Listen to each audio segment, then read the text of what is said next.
só conferir com a esquerda.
Boa noite, igreja.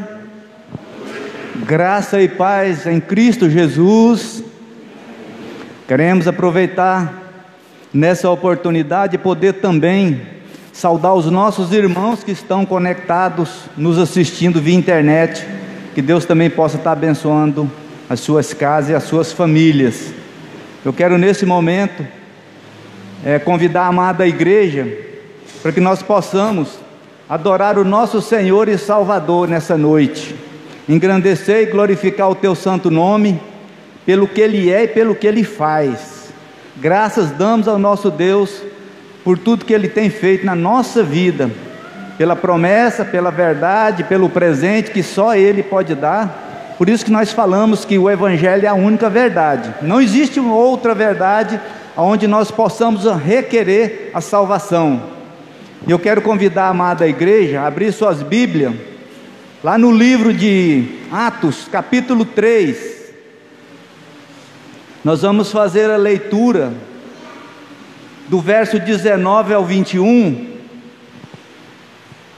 e eu gostaria de poder fazer a leitura, e os amados vão acompanhar aí nas Bíblias. Atos 3, 19 e 21. Atos 3, 19 e 21.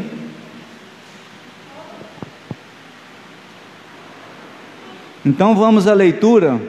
A palavra do Senhor diz assim: aprendei-vos, pois, e convertei-vos para serem cancelados os vossos pecados, a fim de que, da presença do Senhor, venham tempos de refrigério, e que envie Ele o Cristo, que já vos foi designado, Jesus, ao qual é necessário que o céu receba até aos tempos da restauração de todas as coisas, de que Deus falou por boca dos seus santos profetas, desde a antiguidade.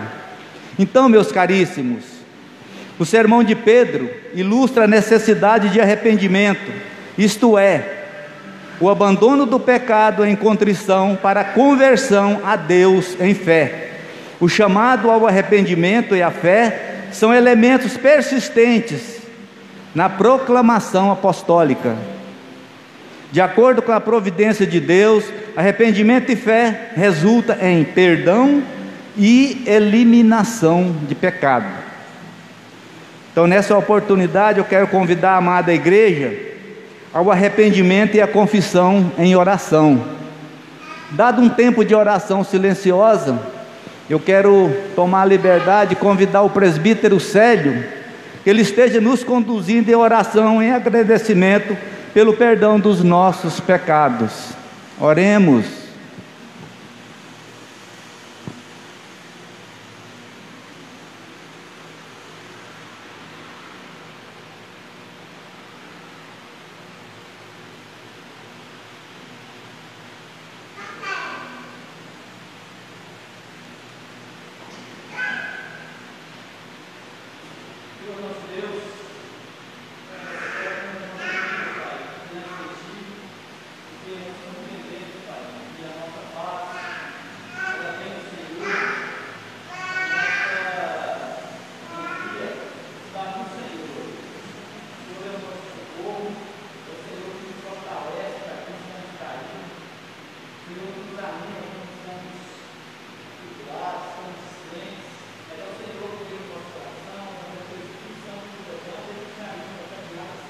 Amém.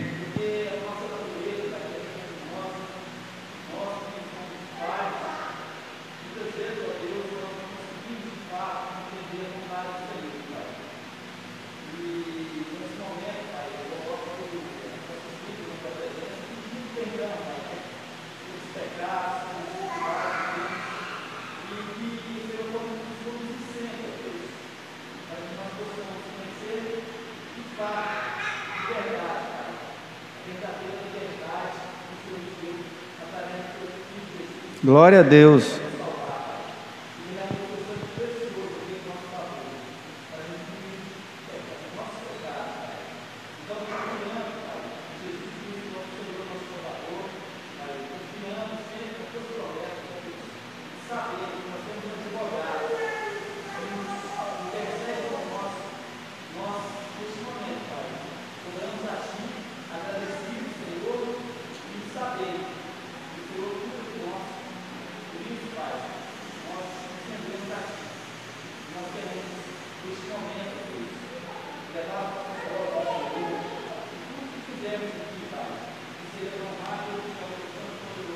Amém.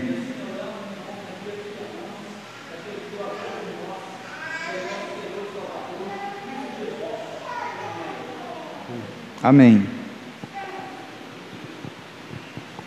Nesse momento nós vamos continuar louvando e engrandecendo o nome de Deus com a equipe de música. E a partir do primeiro cântico, a igreja tem a oportunidade de consagrar dízimos e oferta. Porque Ele vive, podemos crer no nosso amanhã, porque Ele vive, temor não há. E nós sabemos que nossas vidas estão nas mãos do nosso Senhor Jesus e Salvador. Convido você para se colocar de pé e que juntos possamos louvar e engrandecer o nome dEle. Porque Ele vive, posso crer no amanhã. Porque Ele vive, temor não há. Mas eu bem sei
querido, nós agradecemos por mais essa oportunidade. O Senhor nos concede estar aqui na tua casa para louvar o Senhor, a um Deus soberano, um Deus bom, que aceita louvores de pecador, porque nós fomos lavados e remidos pelo sangue do Cordeiro.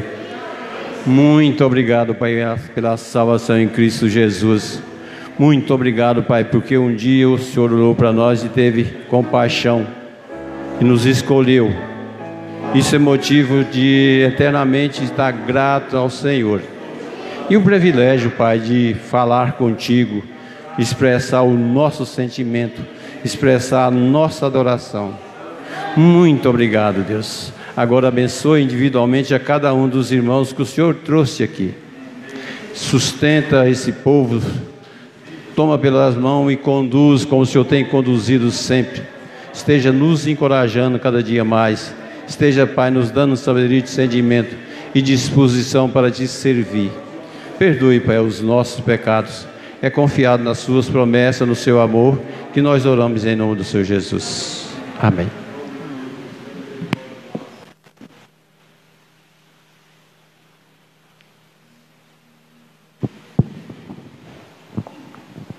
Bom, novamente eu quero dirigir-me à igreja e quero convidar a igreja para que a gente possa orar a Deus, agradecendo pelos dízimos e pelas ofertas que foram depositados na casa do Senhor. Na verdade, nós não temos nem palavra para agradecer a Deus pela misericórdia que Ele derrama sobre as nossas casas, sobre a sua igreja. Então vamos orar agradecendo a Deus pelo dízimo e pelas ofertas. Soberano Deus, Santo, Deus de Israel, Deus que pode todas as coisas, em nome de Cristo, Pai querido, queremos aqui nessa noite, Pai, glorificar o Teu santo nome, engrandecer o Teu santo nome, prestar reverência e honras ao Senhor, porque nós já conseguimos entender, pela Sua graça, pela Sua misericórdia, que só o Senhor é digno de toda honra e toda glória, Pai. Por isso nós queremos agradecer o Senhor, Pai, pelas nossas casas, pelo conforto das nossas casas, por tudo que o Senhor tem nos sustentado até aqui, Pai querido. Muito obrigado, Pai, pela misericórdia que o Senhor exerce sobre as nossas casas, sobre as nossas vidas, sobre a Sua igreja. Somos gratos, ó Pai, pelos dízimos, pelas ofertas que foram depositadas para o sustento da casa do Senhor, Pai querido. Muito obrigado, Pai querido. Que o Senhor esteja abençoando a cada irmão, a cada membro dessa igreja, Pai querido, que possa estar ofertando e dizimando, e que o Senhor conserva isso no seu coração, porque nós sabemos que a casa do Senhor, Pai querido, não funciona sem condições financeiras, e só aquilo que é devido é que nós requeremos e agradecemos ao Senhor pela misericórdia que o Senhor derrama sobre essa igreja. Muito obrigado. Em Cristo Jesus, ó Pai, receba a nossa oração e a nossa adoração. Amém. E nesse momento vou chamar as crianças e os pré-adolescentes, e também o pastor e as professoras.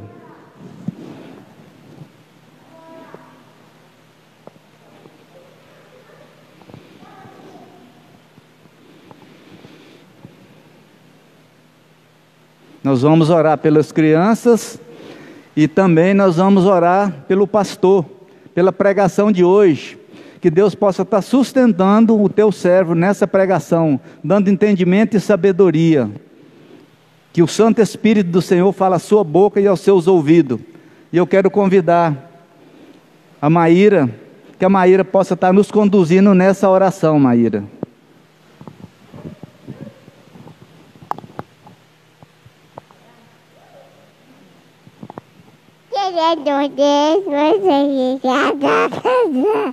Na hora direito.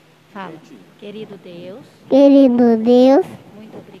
Muito obrigado. Por essa igreja. Por essa igreja. Pela nossa salinha. Pela nossa salinha. Nos abençoe. Nos abençoe. Em nome de Jesus. Amém. Amém. Querido Deus, graças te damos, Senhor, por mais um dia na tua presença. Nós estamos alegres, ó Deus, por estarmos reunidos juntos aqui para te adorar, para exaltar o teu santo e precioso nome. Ó Deus, nos fortaleça, nos ajuda nessa caminhada que tem sido difícil por esses tempos que temos vivido, mas que o Senhor nos fortaleça através do teu Santo Espírito, para que nós possamos continuar te louvando, te engrandecendo, não importando nenhuma circunstância. Ó Deus, nos abençoe nas salinhas, que nós possamos pregar a mensagem do Senhor da forma que eles possam compreender. E aqui, com os adultos, que o Senhor use o nosso pastor da forma que te agrada, da forma que lhe convém, que ele seja apenas um instrumento nas tuas mãos e que o teu Santo Espírito fale através da vida dele e que a palavra seja como uma semente que cai em terra fértil e que dê frutos na vida de cada um. Em nome de Jesus, amém.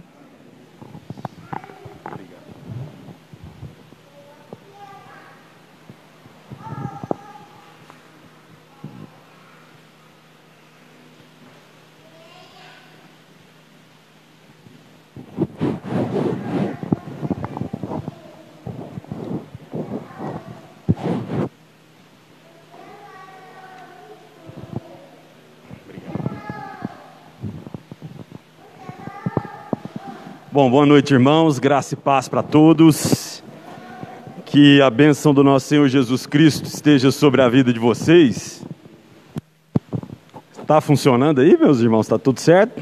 Eu não estou ouvindo, mas amém, amém.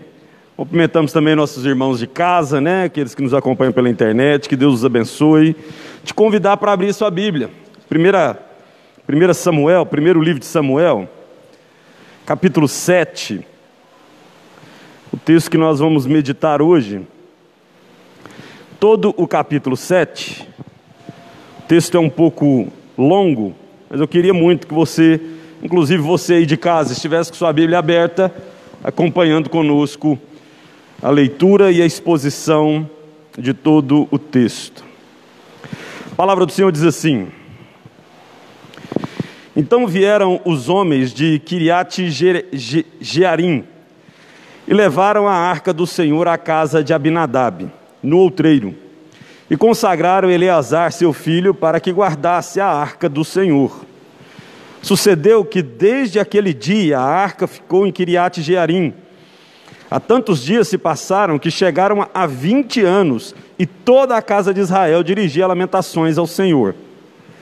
Falou Samuel a toda a casa de Israel, dizendo: Se é de todo o vosso coração que voltais ao Senhor, tirai dentre vós os deuses estranhos, os astarotes, e preparai o coração ao Senhor, e servi a Ele, só a Ele vos livrará das mãos dos filisteus, e Ele vos livrará das mãos dos filisteus. Então os filhos de Israel tiraram dentre si os Baalins, os astarotes, e serviram só ao Senhor. Disse mais Samuel: Congregai todo Israel em Mispa, e orarei por vós ao Senhor. Congregaram-se em Mispa, tiraram água e derramaram perante o Senhor, jejuaram aquele dia e ali disseram: Pecamos contra o Senhor. E Samuel julgou os filhos de Israel em Mispa. Quando, pois, os filisteus ouviram que os filhos de Israel estavam congregados em Mispa, subiram os príncipes dos filisteus contra Israel. O que, ouvindo os filhos de Israel, tiveram medo dos filisteus. Então disseram os filhos de Israel a Samuel: Não cesses de clamar ao Senhor, nosso Deus, por nós, para que nos livre da mão dos filisteus. Tomou, pois, Samuel um cordeiro que ainda mamava e o sacrificou em holocausto ao Senhor. Clamou Samuel ao Senhor por Israel, e o Senhor lhe respondeu. Enquanto Samuel oferecia o holocausto, os filisteus chegaram à peleja contra Israel. Mas trovejou o Senhor aquele dia com grande estampido sobre os filisteus e os aterrou de tal modo que foram derrotados diante dos filhos de Israel. Saindo de Mispa, os homens de Israel perseguiram os filisteus e os derrotaram até abaixo de Betcar. Tomou então Samuel uma pedra e a pôs entre Mispa e Sem, e lhe chamou Ebenezer, e disse: Até aqui nos ajudou o Senhor.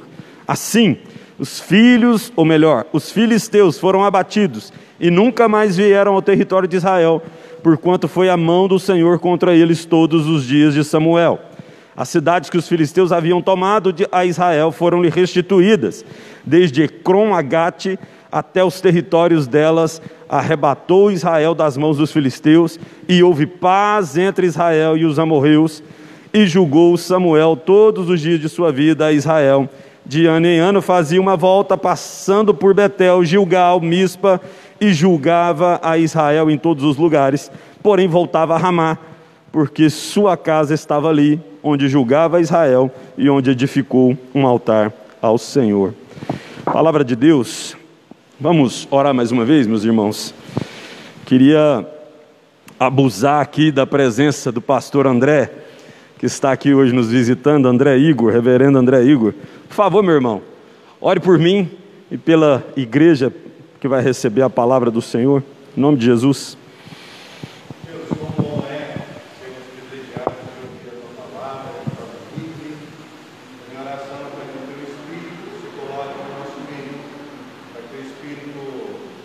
Esteja na boca do teu servo, está registrado.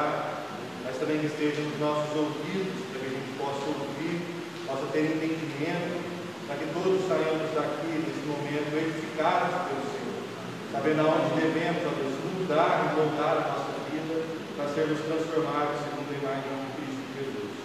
Assim que oramos, pelo teu santo e bendito nome. Amém. Queridos, esporadicamente eu devo interromper nossa exposição na carta de Paulo aos Romanos para a gente meditar em algum texto dos livros históricos. Haja visto que a gente está estudando a respeito dos livros históricos aqui na nossa escola bíblica dominical, pensando que a gente pode então aprender ainda mais se a gente está meditando, estudando esse texto na escola bíblica dominical e trazer o texto para uma exposição aqui no domingo à noite. Então, estou avisando os irmãos para que ninguém fique assim, mas vim preparado para escutar Romanos hoje e não é o texto. Esporadicamente a gente vai estar meditando em algum texto dos livros históricos, e esse foi o texto que aqueceu meu coração durante essa semana, na minha leitura bíblica devocional. Exatamente porque esse texto fala de recomeço da história de Israel. Então, se temos um tema hoje a pensar aqui, diante desse texto que acabamos de ler, 1 Samuel capítulo 7, eu quero que você pense sobre recomeço. Mas antes de passar aqui para a exposição do texto, eu queria te situar historicamente onde é que estamos aqui, nesse texto que a gente acabou de ler, onde que a gente se encontra na história de Israel. E a gente precisa lembrar que Israel sai do Egito com Moisés, passa cerca de 40 anos no deserto, toda uma geração morre no deserto antes que assuma a terra de Canaã. É com Josué que o povo de fato vai adentrar a terra e conquistar a terra. Josué é conhecido por aquele texto, que é muito impactante, no qual ele convida o povo para voltar a adorar a Deus e a Deus somente, o que já mostrava para a gente que havia um afastamento do povo de Deus, do próprio Deus de Israel, que lhe deu a terra de Canaã para morar. Lembre-se, a gente tem repetido isso aqui sempre, de que o povo desobedece à ordem de Deus de desocupar a terra, o povo começa a se relacionar com os cananeus, e o povo começa então a adorar outros deuses e começam a desfrutar de um esfriamento espiritual.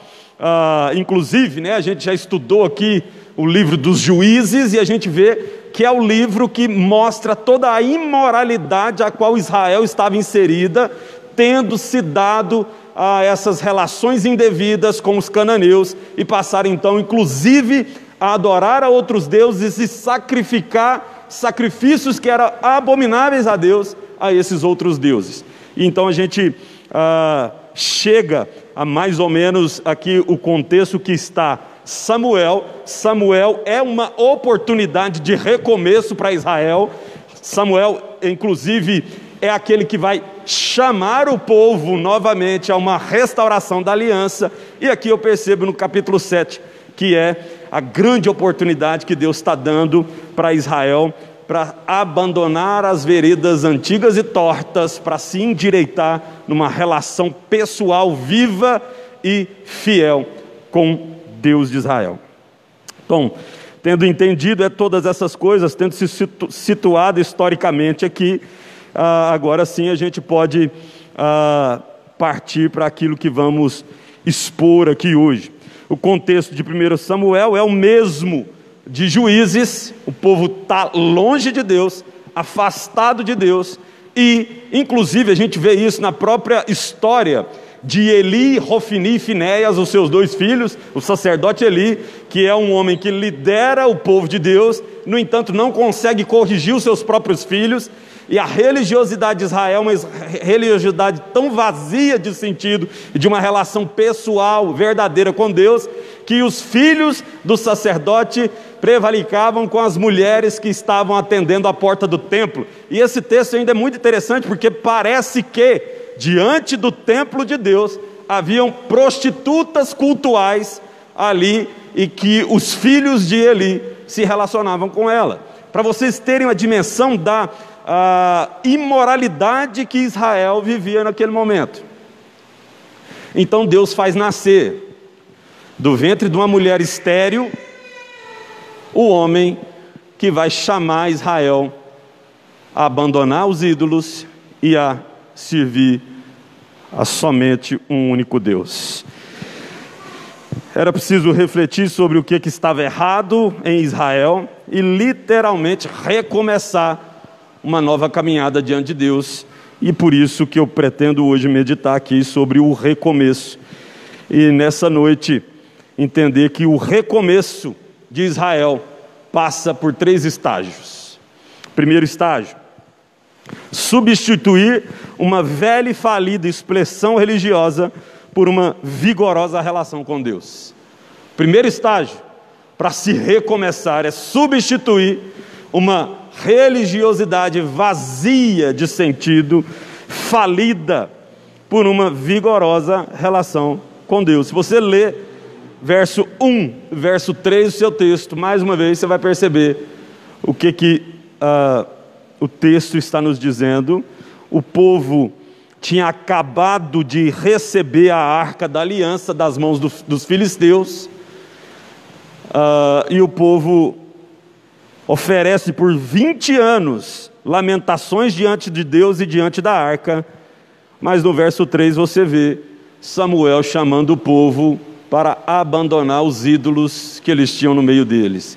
Perceba uma religiosidade que se volta para Deus, que busca a Deus, que apresenta lamentações diante de Deus, mas não abandona os pecados pessoais que eles têm alimentado há já 20 anos. Era uma religiosidade danificada. O povo está recebendo a arca de Deus aqui, que havia sido roubada pelos filisteus, inclusive. É um povo que tem capacidade de se aproximar de Deus, lamentar, mas não expulsa diante de si os males que tem praticado e a idolatria que tem tomado o coração de cada um deles. Então o povo precisava substituir essa prática religiosa por uma vida de adoração. E aqui eu ainda queria destacar 2 coisas. A Arca da Aliança tornou-se um amuleto.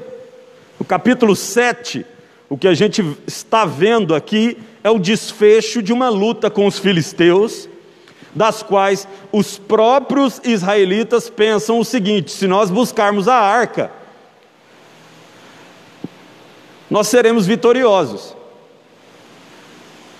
Primeiro a batalha deles contra os filisteus, Deus dá vitória aos filisteus, eles caem em si e falam: vamos buscar a arca que agora a gente ganha.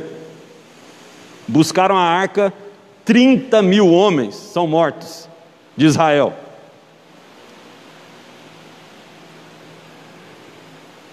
Então a arca é levada pelos filisteus, ela começa a ser entregue de mão em mão no território filisteu, porque o próprio Deus mostra o seu grande poder, ferindo os filisteus somente através da arca. Vai para uma cidade, o povo pega a arca, começa a sofrer com tumores, morte, doenças e pragas.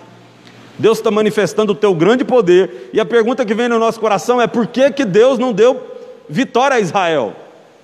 Porque a sua relação religiosa era uma relação falida, adorava outros deuses e achava que poderia buscar a Deus somente para obter a vitória. A arca virou um amuleto de sorte para o povo que já tinha experimentado de tantas maravilhas que Deus tinha realizado no meio deles.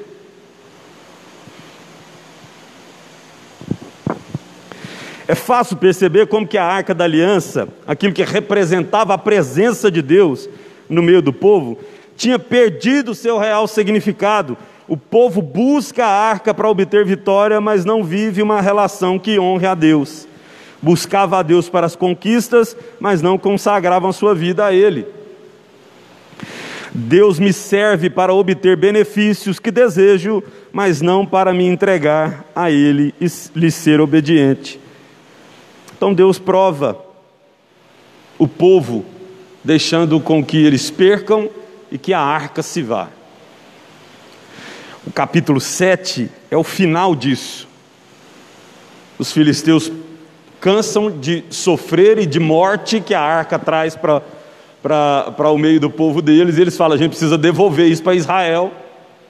Devolvem, e agora o povo tem 20 anos que está pranteando diante da arca, mas continuam adorando os Balaíns e os Astarotes.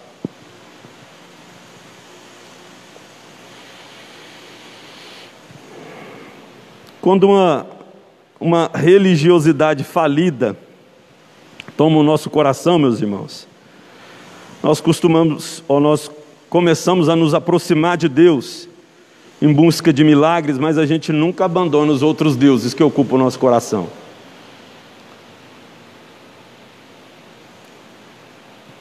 É preciso recomeço. Israel precisa de recomeço.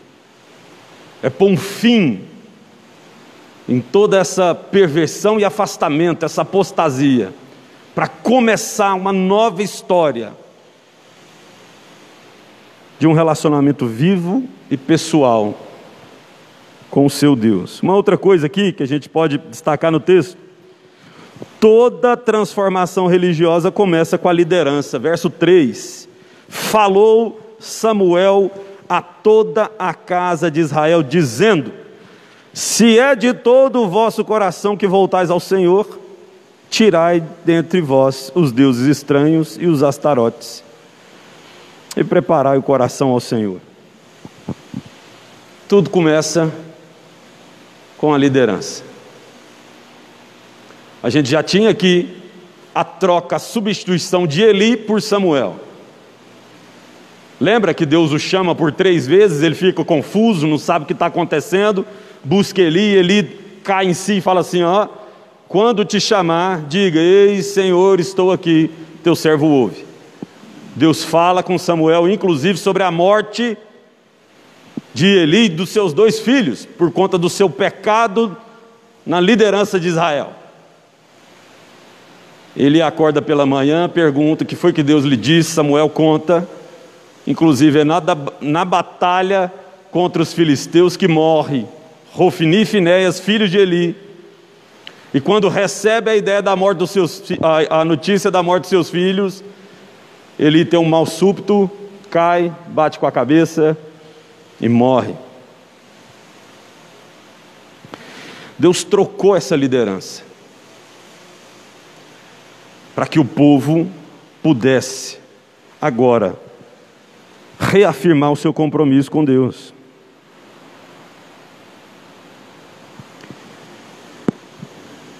Tudo começa com uma liderança disposta a conduzir o povo diante de Deus.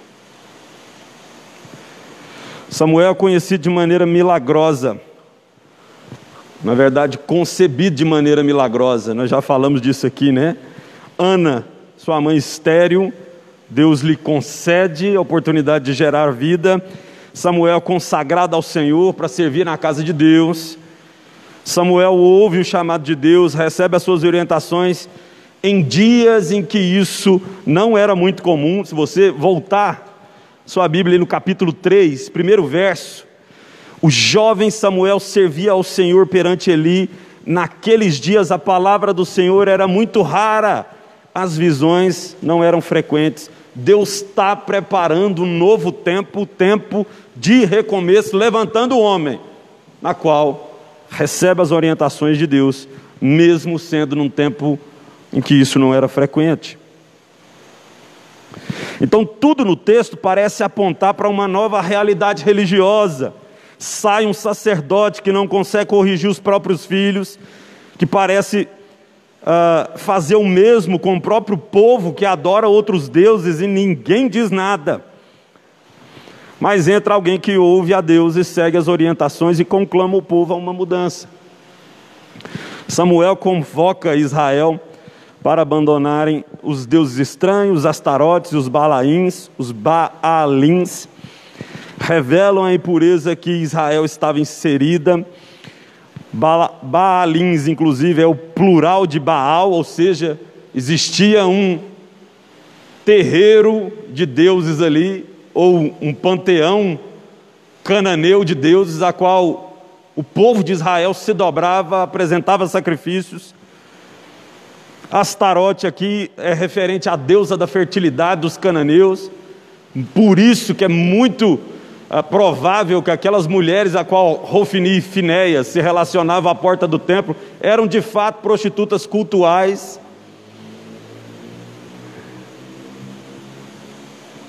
O povo adorava isso e clamava a Deus. Eu quero que você pense, meus irmãos, em como que Samuel está fazendo algo tão importante aqui na história de Israel. E eu não quero que você pense que Samuel seja o padrão perfeito, mesmo porque Samuel vai incorrer quase que no mesmo erro que Eli.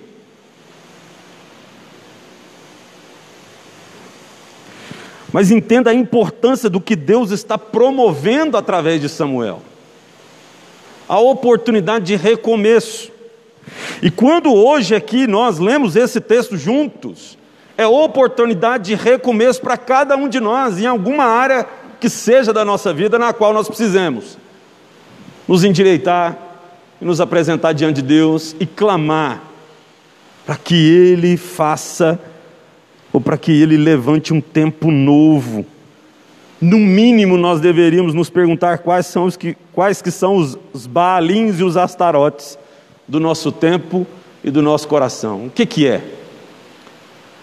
O que tem tomado o lugar de Deus no nosso coração? O que nos tem feito usar a Deus como amuleto nosso, ao invés de nos entregarmos e adorarmos somente a Ele? E Ele ser o nosso pleno deleite. Segundo estágio, para o verdadeiro recomeço é quebrantamento, confissão, arrependimento e intercessão. Se você ler versos 5 a verso 9, você vai perceber exatamente isso acontecendo. Disse mais Samuel: congregai todo Israel em Mispa, e orarei por vós ao Senhor. Verso 6, congregaram-se em Mispa, tiraram água e derramaram perante o Senhor, jejuaram aquele dia e ali disseram: pecamos contra o Senhor. E Samuel julgou os filhos de Israel em Mispa. Quando, pois, os filisteus ouviram que os filhos de Israel estavam congregados em Mispa, subiram contra eles todos os príncipes filisteus, contra Israel. Percebam? Quebrantamento, confissão, arrependimento e intercessão. Não há como recomeçar sem, antes de tudo, entender que somos falhos, sem decidir mudar, sem tomar um caminho diferente do qual estamos nos conduzindo, sem confessar ao Senhor. Não há como mudar de direção, mudar de vida. Não há como recomeçar sem acontecer essas coisas. Então, para um povo que estava chafurdado no erro, no pecado, na idolatria, no afastamento de Deus, o que precisava era quebrantamento, confissão, arrependimento e intercessão. E essas 4 atitudes estão bem claras aqui no texto. Houve quebrantamento. No verso 2, o autor bíblico fala que por 20 anos o povo dirigia lamentações diante da arca e diante de Deus.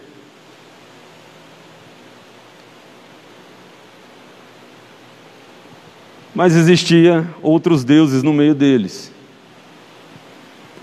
Agora é diferente. Agora o povo se reúne. Expressão que deixa tão marcada essa diferença aqui é: tiraram água e derramaram perante o Senhor. O ato de...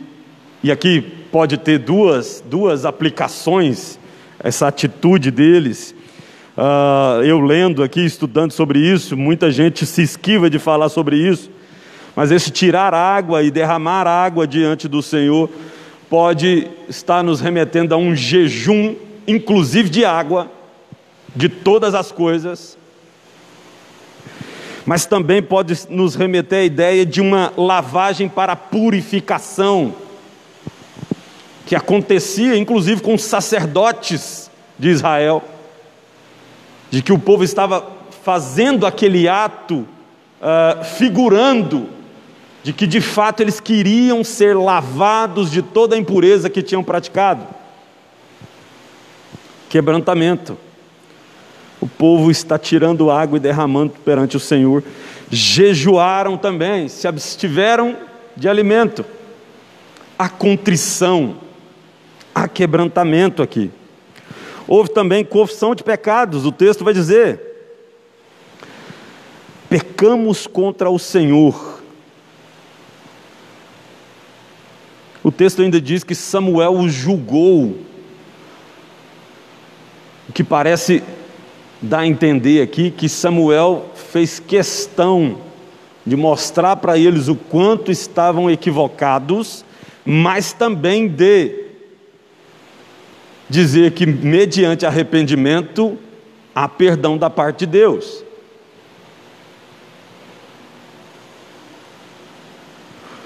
Houve também arrependimento. Toda a ação descrita nesses versos aqui materializam a ideia de arrependimento, abandonar o pecado. O povo decide abandonar as práticas pecaminosas de adorar Baal e Astarote.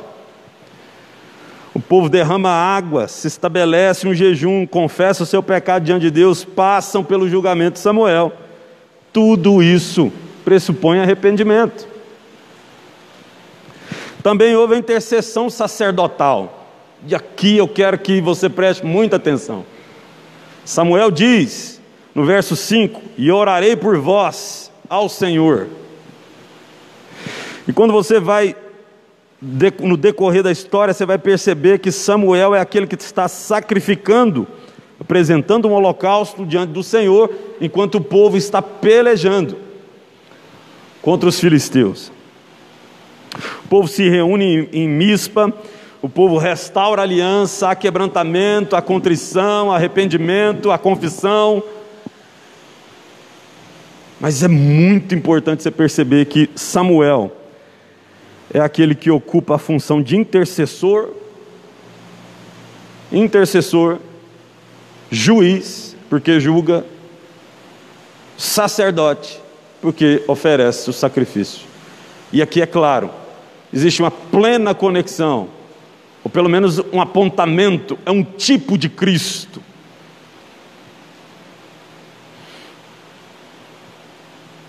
Assim como Samuel fez com o povo, Cristo fez com cada um de nós. Ele é o sacerdote, ele é a oferta, ele é o que intercede, ele é o que limpa, ele é o juiz, o profeta, o rei, que intercede em nosso favor. Quando nós vemos, meus irmãos, a história de Israel, o recomeço, como o recomeço era necessário, nós estamos falando aqui da nossa vida. Diariamente a gente precisa disso. Precisamos nos achegar a Deus, confessar nossos erros, arrependermos. Mas o glorioso é saber quem é que intercede por nós. Quem intercede por nós hoje, diz a Bíblia, inclusive, que é o Espírito. Não é Samuel, homem falho. É o Espírito Santo de Deus, que depois de passar por todo o processo de arrependimento, confissão, contrição, ou até mesmo quando a gente nem consegue fazer isso, de tão mal que a gente está, o Espírito Santo se coloca entre nós e Deus, e ora e clama em nosso favor. Então, meus irmãos, se você entrou aqui nessa noite e precisa de um recomeço, em qualquer que seja a área da sua vida, clame a Jesus, clame a Deus, clame ao Espírito Santo de Deus, para que Ele interceda a seu favor. Pode ser que esteja muito difícil lutar com a realidade que você tem enfrentado. Pode ser que você esteja muito distante de Deus. Pode ser que você já esteja tão contaminado com as coisas que não procedem de Deus, que acabaram entrando na sua vida e ocupando o seu coração e enchendo o seu coração de outras coisas que não Deus, que você nem consiga se aproximar dele, que você nem consiga orar. Mas você pode dizer: Espírito, intercede em meu favor.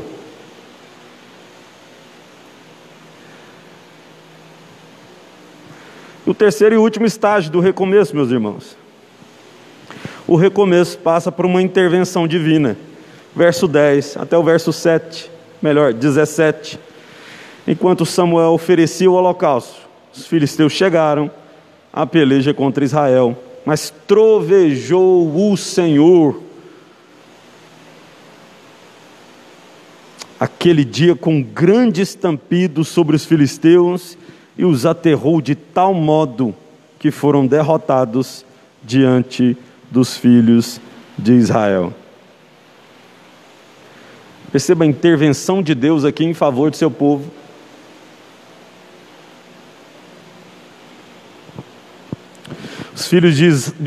Os filisteus marchavam contra Israel. Diz o texto que o povo começa a ficar apavorado. E o povo muda de uma atitude, de quem estava afastado de Deus, para uma atitude de dependência. O povo fala para Samuel: Samuel, então não cesse de orar por nós, para que vençamos. Agora o povo entendia que a sua salvação tinha somente origem em um Deus, aquele a qual Samuel está clamando, está orando. Não cesse, Samuel, de pedir ao Senhor. A atitude muda. E Deus intervém. A intervenção divina, ela garante uma grande vitória. A gente acabou de ver aqui, trovejou Deus, um estampido grandioso que desbaratou, aterrou os filisteus, de modo que todos saíram derrotados. Interessante, nas outras duas batalhas de Israel contra os filisteus, foram os israelitas que saíram acovardados. Agora que Deus ajeitou as coisas, agora que teve recomeço, Deus diz para o povo: sou eu quem venço a batalha em seu favor. Eu estou contigo. Percebam como que muda tudo isso agora. A vitória foi esmagadora. Os filisteus bateram em retirada, e aqueles que estavam aquartelados em Mispa, e quando ficaram sabendo que o exército filisteu estava chegando, ficaram com medo. Agora é quem corre atrás dos filisteus, porque Deus está conosco. Mas antes disso, quebrantamento, confissão, arrependimento. Caso contrário, religiosidade vazia de sentido, religiosidade que não expressa uma entrega total de coração. Isso precisa nos mostrar, meus irmãos, que nos recomeços nós teremos muitas batalhas a enfrentar. Não quer dizer que vamos fazer um voto hoje com Deus e tudo vai ficar bem. Mas a diferença é que depois de decidir recomeçar, Deus vai estar do nosso lado. Os nossos inimigos vão ter que se ver com Deus. Os nossos obstáculos não são maiores do que o Deus que está conosco.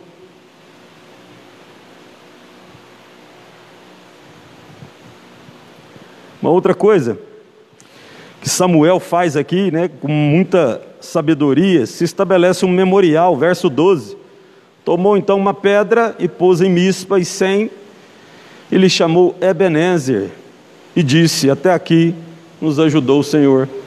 Lembre-se, o contexto de Juízes, que tem muito a ver com o contexto de Samuel, é um contexto de um povo que não conhece os feitos do Senhor. Primeira coisa que Samuel faz é: vamos estabelecer um memorial. Todo mundo que passar por aqui vai lembrar desse dia, de como que o Senhor trovejou dos altos céus, relâmpago, raio, chuva,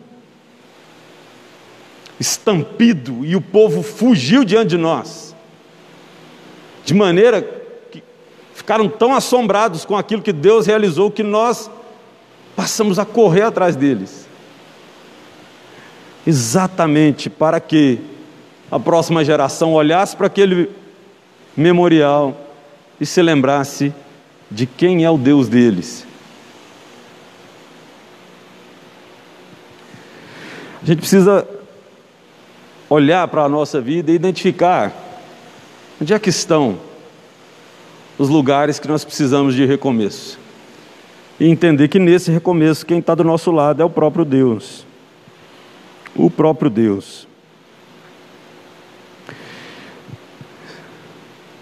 Uma última coisa ainda é que toda a glória foi dada a Deus. Verso 13, verso 14: assim os filisteus foram abatidos, nunca mais vieram ao território de Israel, porquanto foi a mão do Senhor contra eles todos os dias de Samuel. E as cidades que os filisteus haviam tomado a Israel foram todas restituídas, desde Ecrom até Gate, até os territórios delas arrebatou Israel das mãos dos filisteus, e houve paz entre Israel e os amorreus. Mas uma coisa fica bem clara no texto, que quem venceu a batalha foi o próprio Deus. Deus venceu a batalha quando Israel, contra os filisteus, quando Israel era infiel, somente com a presença da arca. Deus vence a batalha agora, quando o seu povo faz uma nova aliança, estabelece um novo recomeço. Meus irmãos, sempre quando eu vou pregar no Antigo Testamento, para mim é um desafio muito grande, porque eu sei que tudo aquilo que está sendo dito aqui precisa acertar em Cristo, para depois a ser aplicado ao nosso coração. A gente tem um monte de ensinamentos aqui nesse texto, mas o maior deles é te lembrar que para você ter um recomeço, Deus foi capaz de gerar de maneira divina, no ventre de Maria, a encarnação do seu Filho, Cristo Jesus. E a mensagem de Cristo é que todo aquele que pela fé se achegar a Ele, tem a oportunidade de uma nova vida, um recomeço. Eu queria te convidar para nessa noite, mais uma vez, você colocar o seu coração diante de Deus, em louvor a Ele, porque todos os dias, por conta da grandiosidade do que Cristo fez na cruz, todos os dias a gente tem a oportunidade de recomeço.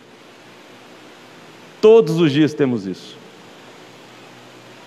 Não são todos, meus irmãos, que têm esse privilégio. Nós o temos. E se você ainda identifica algo na sua vida na qual você precisa parar e recomeçar, fazer tudo novo, essa também é a oportunidade de se apresentar diante de Deus, clamar pela misericórdia dEle, pedir para que Ele te conduza nesse recomeço. Quero te convidar a fazer isso. E a Nathalie nem está aí, André, mas você vem. Eu peço também licença para a equipe de música da igreja. Quero pedir o pastor André. Pastor André é músico. Queria que você louvasse a Deus com aquilo que Deus pôs no seu coração. Fique à vontade. Nós vamos orar logo depois. Pastor André está com a oportunidade. Feche seus olhos. Senhor, nós damos graças a Ti, Pai, nessa noite, pela oportunidade tão grandiosa, Pai, que o Senhor nos dá, de em Cristo Jesus termos sempre a opção de recomeçar, e de fazer tudo novo, Senhor Deus, abandonando tudo aquilo que foi feito de errado na Tua presença, e restaurando, realinhando, ajustando a nossa vida ao Senhor. Obrigado, ó Pai, por esse favor tão grandioso que o Senhor nos dá. Obrigado por essa bênção. Obrigado, Senhor Deus, pela oportunidade. E nós clamamos, assim como fazia o salmista diante do Senhor: Pai, sonda o meu coração e vê se há em mim de fato algum caminho mau. Porque o que nós desejamos, ó Deus, é fazer a Tua vontade. O que nós desejamos, ó Pai, é glorificar o Teu nome. O que nós desejamos é obedecê-lo.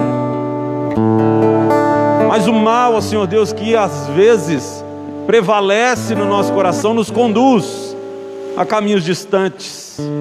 Esse mundo, ó Pai, por vezes tenazmente nos assedia, nos leva, Senhor Deus, para longe do Senhor. E nós permitimos, ó Pai, às vezes entrar coisas no nosso coração que nos afastam dia após dia do Senhor. Mas como meditamos hoje, Pai, nós nos derramamos diante de Ti e clamamos: nos perdoe, Pai, de tudo o que fizemos que não agrada a Ti. Derrame da Tua misericórdia e do perdão do Senhor sobre nós. Tenha misericórdia da nossa vida. E que o Teu Santo Espírito, ó Pai, interceda em nosso favor. E tudo aquilo que Cristo realizou na cruz, ó Pai,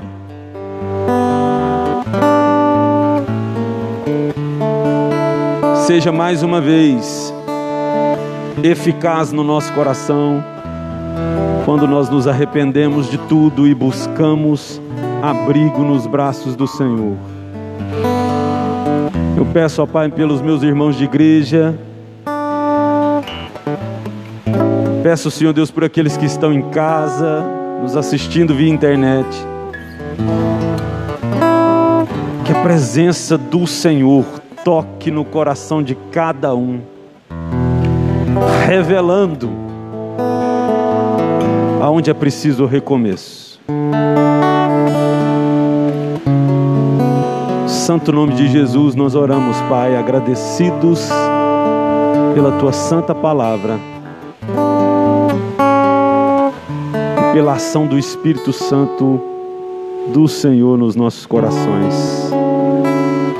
Louvado e engrandecido seja o nome do nosso Deus. Amém e amém. Pastor André. Renova-me, Senhor Jesus. Já não quero ser igual. Renova-me, Senhor Jesus. Põe em mim Teu coração, porque tudo que há dentro de mim necessita ser mudado, Senhor, porque tudo que há dentro do meu coração necessita mais de Ti. Mais uma vez, renova-nos, Senhor. Renova-me,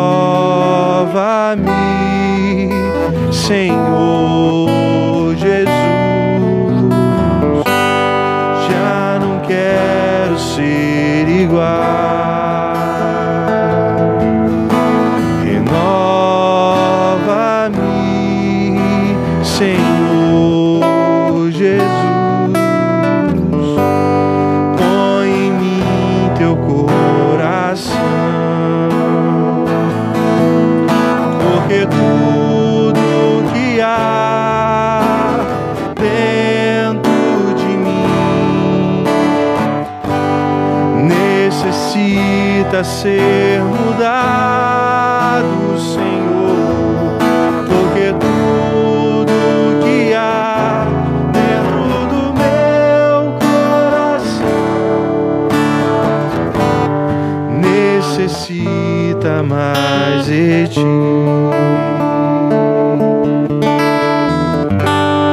Necessita mais de ti.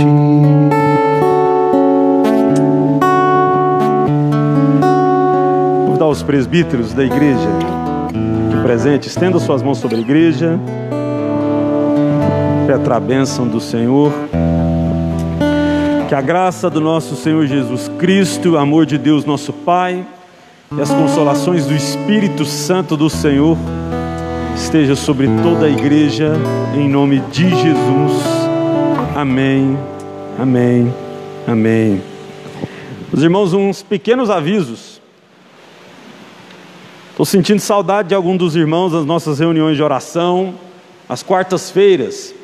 Então, meus irmãos, aqueles que puderem vir, se sentirem seguros, estejam presentes juntamente conosco. Da mesma forma, a escola bíblica dominical, ok? Último aviso, nós recebemos uma doação de um microagricultor aqui de nossa igreja, que fez uma colheita de arroz e de feijão. E hoje eu fiz o contato com o projeto, uma casa de recuperação, né, que nós já temos apoiado, né, meus irmãos, já tivemos lá algumas vezes, e vai ser destinado a eles. E com muita alegria no coração, a gente vai poder abençoar esse pessoal lá. E eu peço que vocês orem pelo projeto chamado ProAme, que é onde o Júnior Cirino Doutor, que foi meu amigo na adolescência e que a gente nem sabia que Jesus Cristo ia nos alcançar um tempo, e depois de muito tempo a gente esbarra ele cuidando, supervisionando uma casa de recuperação para viciados. E eu, como pastor de igreja, Deus faz coisas assim para às vezes nos surpreender, né? Peço que vocês, se lembrando, orem pelo projeto ProAme. Passa muitas, mas muitas dificuldades financeiras, precisa muito da nossa ajuda. E também lembrar os irmãos de orarem por aquelas 3 famílias, né? Agora são 3 famílias, que todas elas testadas positivo para o Covid, sintomas leves, no entanto, ainda inspiram nossas orações.